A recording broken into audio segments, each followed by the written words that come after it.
Hi, it's Betsy Sue again, and I'm here on behalf of Expert Village. And in this segment on Laundry 101, we're going to be sorting our laundry.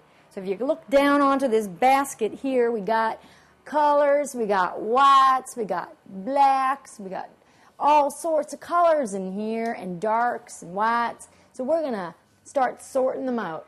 So basically you want to start with two sections, the whites and the darks. So black, it's obviously dark. Blue, definitely in the darks. Oh, white, gray, green. These are all darks.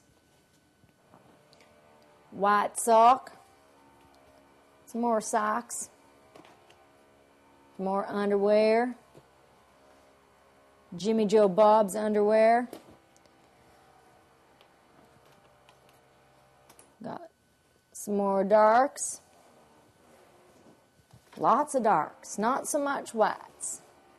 So, alright. So as you can see, now here we got something that's kind of light, but it's got a little bit of dark in it. You want to be careful. What do? Do you put it in the darks or you put it in the lights? You could almost make a third section just for not quite dark but not quite light, kind of like this hoodie. Maybe some pink might want to go in there. Ooh, found a white sock in the darks. Don't want to do that. So if you want, you can make three sections if you're really picky.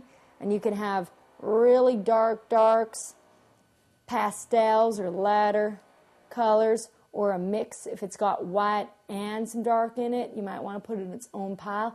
And then whites on its own, because you probably want to be using maybe a little bleach on the whites. And that's how you sort laundry here on Expert Village.